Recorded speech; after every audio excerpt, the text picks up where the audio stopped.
అందరికీ నమస్తే. కేంద్ర ప్రభుత్వం కొత్తగా ప్రవేశపెట్టినటువంటి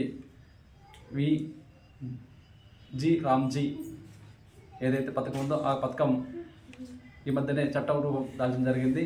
దీంట్లో పాత చట్టంలో అయితే కేవలం 100 రోజులు మాత్రమే 12 దినాలు ఉండేది ఎన్ఆర్జీఎస్లో. కానీ ఇప్పుడు కొత్త చట్టం ఏదైతే ఉందో ఇందులో 125 రోజులు 10 దినాలు ఈరోజు కొత్త చట్టంలో చేయడం జరిగింది.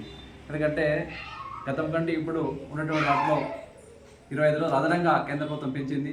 దాంతోపాటు పారదర్శకత కోసం అన్ని రకాల బిల్స్ కావచ్చు కేవలం 15 రోజుల్లో సెటిల్ చేసే విధంగా చట్టం రూపొందించడం జరిగింది. ఇక చట్టం ఇప్పుడున్నటువంటి చట్టం కంటే కొంత ఎంతో ఈ యొక్క రైతులకు కావచ్చు కూలీలు కావచ్చు ఉపయోగపడుతుందని చెప్పి సందర్భంగా తెలియజేస్తున్నాం.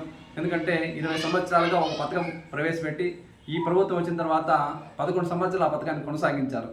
కానీ 11 సంవత్సరాలుగా ఇందులో ఏమైనా మార్పులు కానీ చేర్పులు కానీ రెన్యువేషన్ చేయాలంటే తప్పనిసరిగా కొన్ని మార్పులు చేయాల్సి వస్తుంది. దాన్ని కాంగ్రెస్ ప్రభుత్వం కావచ్చు ఇప్పుడున్నటువంటి ప్రతిపక్షాలు రాద్ధాంతం చేస్తున్నాయి. కానీ ఈ యొక్క చట్టం వల్ల ఇప్పుడున్నటువంటి కూలీలకు అదనంగా 25 రోజులు పెంచడం జరిగింది. కాబట్టి ఈ చట్టాన్ని పేద ప్రజలందరికీ ఎంతో ఉపయోగపడుతుందని చెప్పి ఈ సందర్భంగా తెలియజేస్తున్నాం. రాబోయే రోజుల్లో ఈ చట్టం పట్ల అవగాహన కల్పించడానికి ప్రతి గ్రామంలో కూడా గ్రామ సభల ద్వారా తెలియజేస్తామని చెప్పి ఈ సందర్భంగా తెలియజేస్తూ ఈ యొక్క ప్రభుత్వం ప్రవేశపెట్టిన ఈ పథకానికి కేంద్ర ప్రభుత్వానికి రాష్ట్ర ప్రభుత్వానికి ప్రత్యేకంగా ధన్యవాదాలు తెలియజేస్తున్నాం.